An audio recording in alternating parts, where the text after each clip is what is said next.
Welcome to our next adventure with Chemology 411, a podcast of anything and what is Tyson doing now?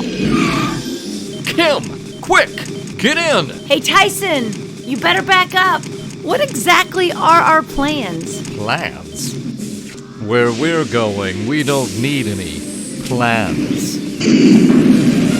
It's an excursion on Chemology 411! Welcome to Chemology 411. You are about to go on an excursion for episode 2. We previously were talking about nonprofits and starting them up, and Tyson had just a few more things he wanted to add, and we didn't want it to go too long. So buckle up and enjoy our excursion into nonprofit. Welcome to the excursion associated with episode 3. And the main topic on episode 3 was nonprofits. And we just realized we had some information that might be worthy of an excursion. And that's the idea of these boards being compensated. Right. And classically, you'd say they're not compensated. No, but yeah. Yet there are definitely stories out there where it's not that, it's a scandal that it's illegal. Right. So there's some distinction here, and I just thought some of these stories were interesting. Well, and just to say that we have nonprofits, there's multiple different categories of a nonprofit. Right. So we just talked about a 501c3, and there's 501c(b)s, there's 501b's, there's multiple ones. So, and some of them you can't, and some of them you can, but we'll see. Even then, globally, you'd think, what's the line where it's not really along with the spirit of them not being financially connected? Right.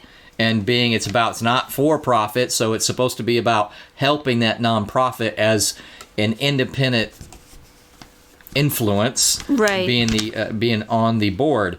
So, the American Society of Association Executives website, asaecenter.org, reports that 13% of associations, now that, I know that sounds a little bit weird, but it makes me think this is nonprofit too. In fact, see, the name of the article is Should Board Members of Nonprofit Organizations Be Compensated? Right. About 13% of associations, apparently nonprofit organizations, what they're talking about, have some kind of compensation arrangement with the chief elected officer, which is that's a board member, right? The chief elected officer, such as an annual stipend or per meeting fees. That doesn't sound right. like the executive. No, the executive would be salary. And compensation for other board positions is even less common. Right. But if you do compensate those board members, then that should be a separate independent directors or an independent compensation committee with input from outside advisors. It needs to be clear that financial compensation does not imply monetary profit. So some examples of recent controversies, October 4th, 2019, so not even a week ago, on nonprofitquarterly.org you can find this. The Indiana University Health, this is a nonprofit of some type, but again, I don't exactly understand why, so maybe we follow that up. Yeah. In 2016, they paid some of their board members for an estimated service of about 6 hours per week each, so you're talking down close to only one, quote, 1/8 full time, because that'd be 5 hours, right? Right. And there were 13 individuals that served on the board for all or part of the year and paid an aggregate of almost 500,000, 492,700, almost 492,800. The highest salaries were 46,000, 45,000. So 46,000 to work 6 hours. What? Yeah. Was 6 hours a month? 6 hours a week? 6 hours a week. So less than 1/8 full time, or excuse me, less than one quarter. So like even just working 1 day a week, they made 46,000. So they worked 52 days for $46,000. Not bad, right? I want that gig. But a lot of these things, you'll see that these nonprofits are associated with the health nonprofits. Right. The quote. So remember, during the episode, you're like, you've got the company, and then you've got the nonprofit that's associated with it somehow. Correct, right. So you're still talking giant money. Another one, what was this one about? California Health Line, Delta Dental. Speaking of things that seem like seem like it's about health, and you don't think of them as nonprofits. Right. Right? Well, the executive staff, let me see if this what this is about. Exorbitant compensation to its CEO, which is separate, but still, when it's nonprofits, you wonder. And this particular nonprofit, even though it's, quote, nonprofit, it plans to spend $155 million to acquire 49.5% stake in a for-profit health insurance provider, Moda Health. So these, kind of connections are interesting. We have Delta Dental here. I have Delta Dental. I think I do too. And so even though it's California, it's called Delta Dental of California. It operates as an insurer in 16 states and DC. So there they are, also having stakes in for-profits, which is interesting, but just under the 50% stake. Right. And the executive, which this is another aside, you can go find these all day, and you go, well, doesn't that cross the line? And they'll always say, well, we need to have a good executive. $14.3 million in 2016. He's close to me. Almost. $14.3 million. 2 years before he was fired, he had some secret relationship with controversy. And the next 9 paid Delta executives associated with this, quote, nonprofit earned more than $1 million a year. So for the top 10, that brought it up to $30 million in 2016. Right. And that's the type of thing where I thought this is a case where they declined to disclose their executive pay for 2017 or 2018. Right. And so it's like, wait a second. Yeah, like how can you do that? Right, and especially if they have a 990. So it makes me wonder whether or not they're really getting away with it, because enforcement is only as good as laws often are only as good as whether they're enforced. And if someone tries to bluff out of enforcement against them, sometimes they are able to bluff out of it. Like, is anybody going to call me on this? Because I'm just going to not tell you. We'll just play dumb.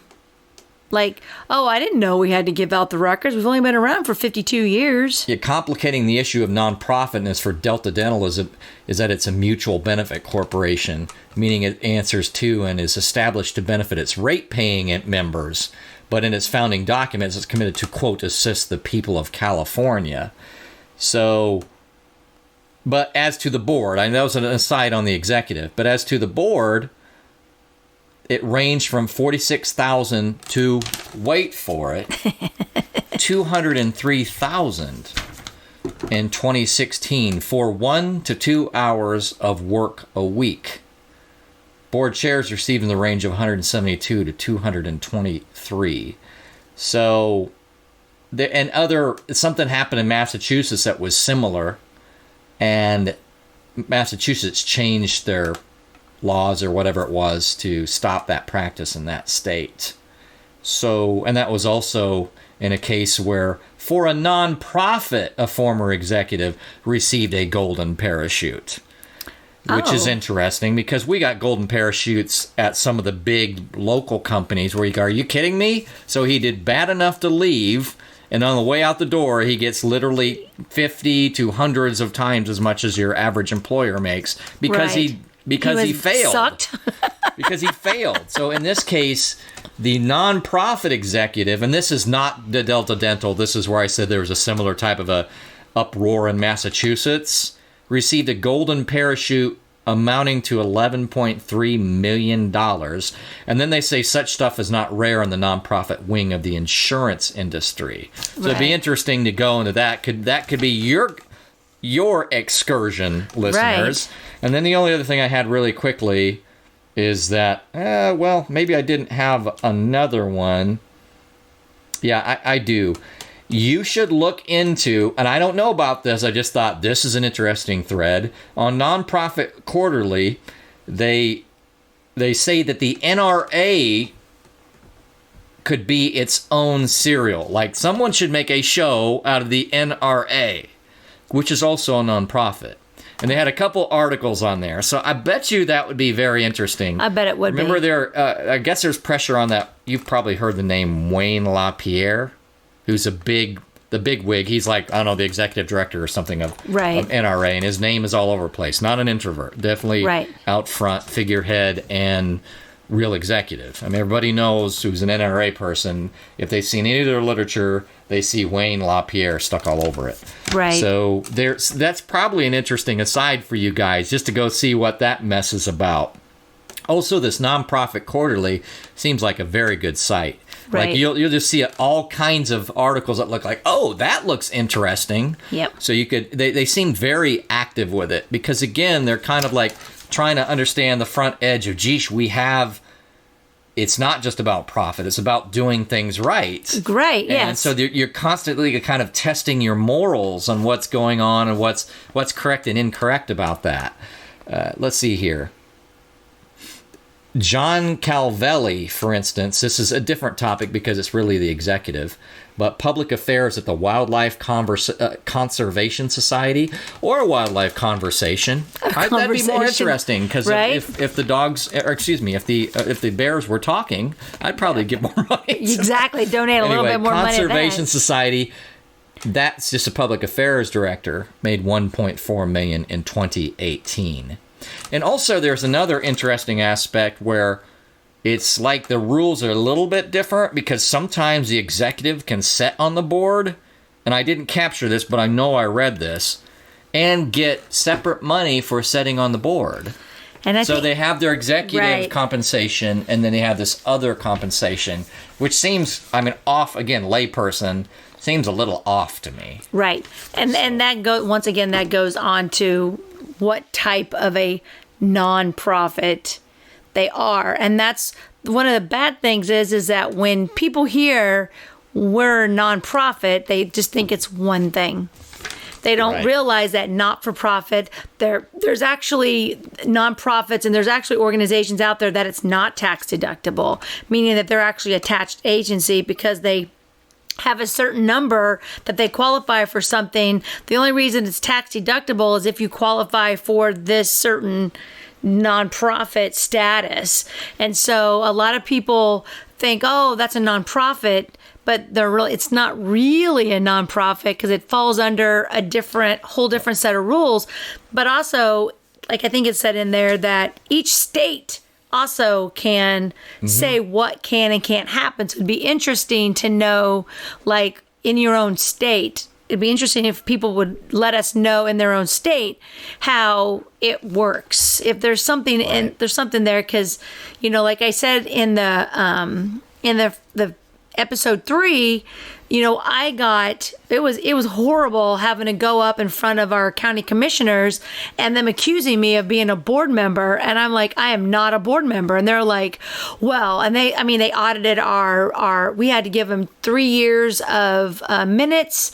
I'm like, I've never been a board member, like never. I'm not even a board member anywhere. And then there's a conflict of interest because like to be on one board and then you go to another board, that gets into a topic with me of when you and your spouse are on like competitive boards, interconnected boards. Right, is a weird thing in society. But not even interconnected, but like competitors, and you've got people over there kind of like spying, like what's going on.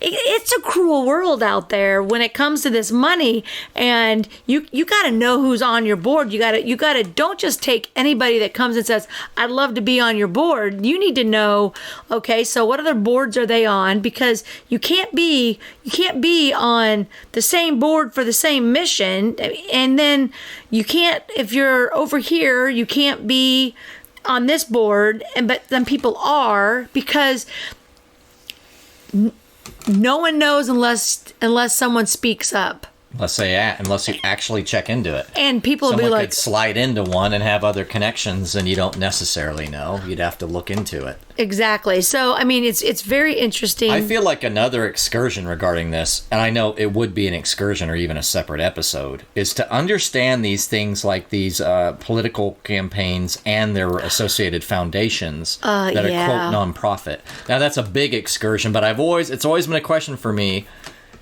And it's very interesting. I probably could find someone that could come talk to us about that, because that's interesting to me. My brother ran for mayor, and just running for mayor, there's just so many different things you can and can't do, and then you see these things happening, and you're like, but you can't do that. And I'm not talking campaign proper. I mean, I'm not to pick on. It's just the most obvious example. The Clinton Foundation, right, or whatever President Trump's foundation is. Right. When you have big, powerful interests, but they also have this nonprofit on the side, I would be interested in looking at that at some point. Yeah, definitely. And one other thing, and I don't think this is really an excursion off the excursion. We're not going to talk about it, but just it caught my eye.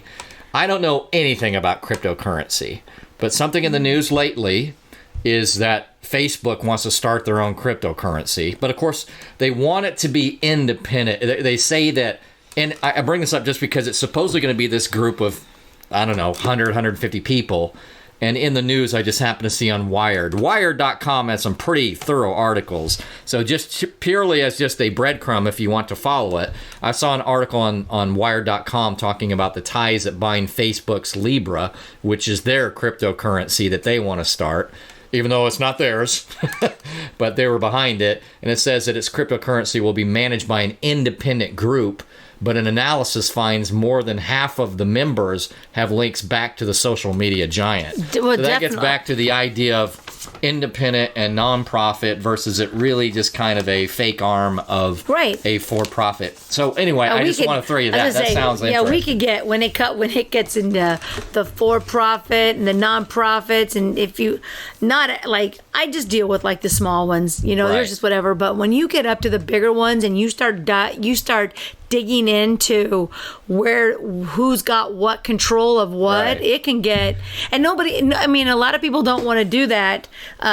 because it's all about money, and it's all about power, and nobody wants to make anybody mad. And so, I don't know any of these people. I would not know where to start, but we've done some digging when it came to a particular state signing a very long contract with a building that, when you looked at it, about 5 or 6 deep, political people were actually on part of this business.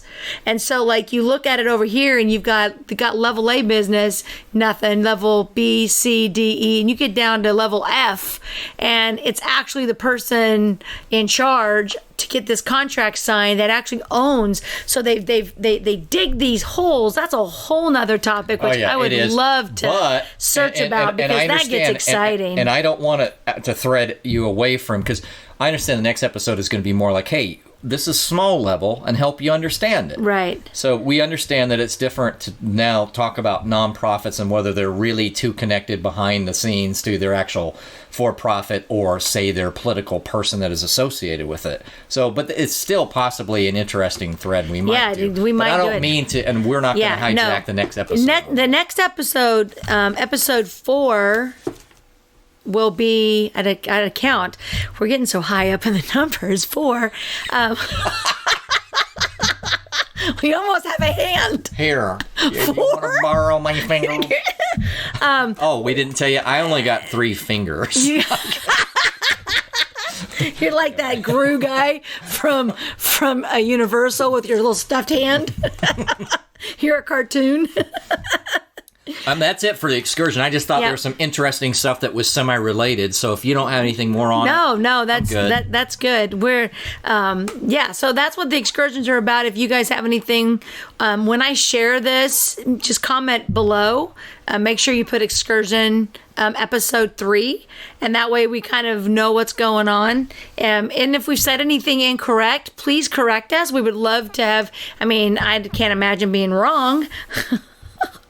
But I have been wrong before. If you didn't say it, I was going to say it. Somebody had to say it. I did want to say that I looked up and I just said, can a board member be paid. And it says charities should generally not compensate persons for service on a board of directors except to reimburse direct expenses of such service. Charities, and this is where I think we get into a different thing of a nonprofit versus a charity with the 501c3, may pay reasonable compensation for services provided by the officers and staff. In determining reasonable compensation, a charity may wish to rely on the rebuttal presumption test of Section 4958 of the Internal Revenue Code and Treasury Regulations Section 53.4958-6.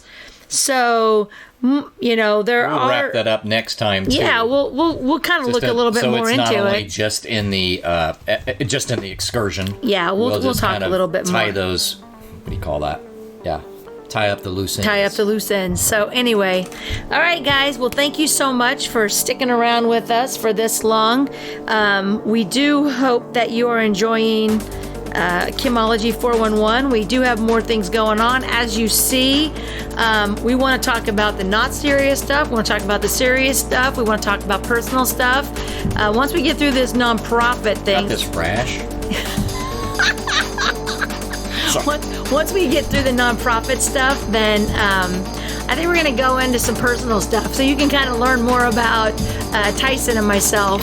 Kind of, the end of our first excursion. Yeah. I can take off my jungle safari hat now. You can. Did you survive? Mosquito net. Did you get your shots? That's the important part. Thanks, guys. All right, guys. We'll talk to you later. Thanks. Bye-bye.